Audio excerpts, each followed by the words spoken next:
Hello everyone, welcome back to our channel. Today we will solve an last stone weight. So here the question is, you are given an array of integers stones where stones of I is the weight of the ith stone. We are playing a game with the stones and each turn we choose the heaviest two stones and smash them together. So here we need to take heaviest two stones on each turn and we need to smash them. And suppose the heaviest two stones have weights x and y with x less than or equal to y. The result of the smash is if x equal to y, both stones are destroyed. Means both are having the same weight, so we are smashing them. If x not equal to y, the stone of weight x is destroyed and the stone of weight y has new weight y minus x. So here the rules are simple. If both the stones weights are same, we need to destroy, else we need to update y weight with the new weight y minus x. At the end of the game, there is at most one stone left. Return the weight of the last remaining stone. If there are no stones left, return 0. Let's understand with the example. This is the stones array. So our first rule is we need to take the heaviest two stones. So here in this array, heaviest two stones are 7 and 8. But if both the stones are equal, we need to do destroy the both. If not equal, we need to subtract y minus x and update the y. So here the array looks like this: 2, 4, 1, 8 minus 7, 1, and another 1. Looks like this. And in the second run, again the heaviest two stones are here, 4 and 2. So if we subtract 4 and 2, the result is 2, and then 1, 1, 1. And in another turn, heaviest two stones are, we can say any of these 1 and 2.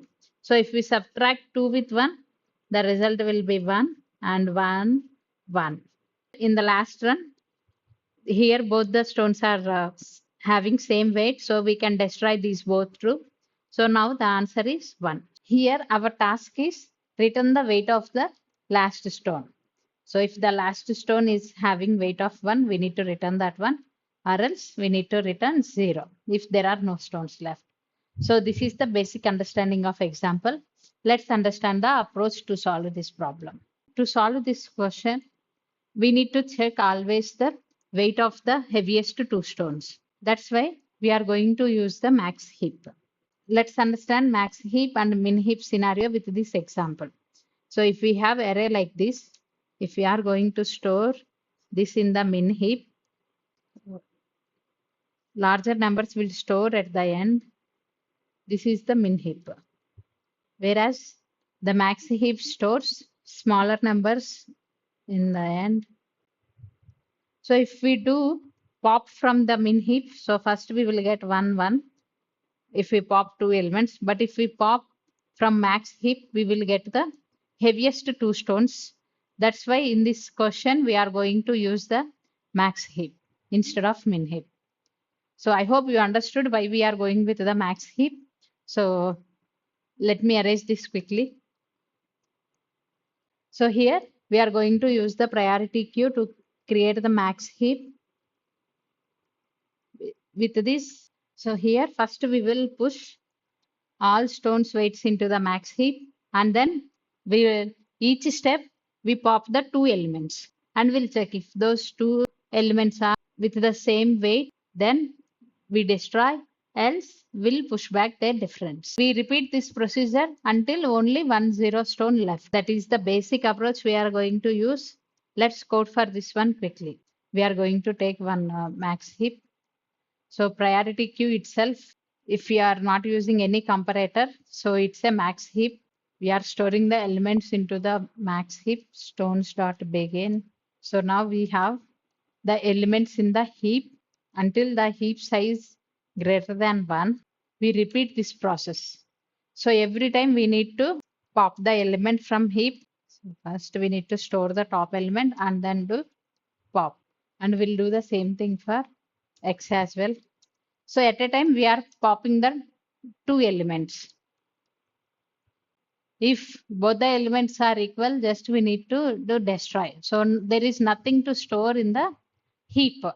But if the elements are not equal, we need to push the difference. That's why we write one simple if condition. If x not equals to y, just push the difference y minus x. So in the end, we need to return the elements in the heap. If there are no elements, we need to return 0. We are checking the empty.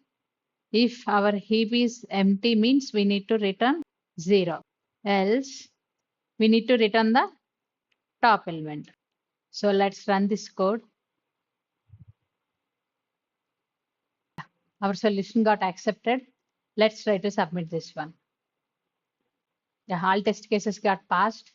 I hope you understood the problem clearly. If you have any doubt, please do let me know in the comment section. And thanks for watching.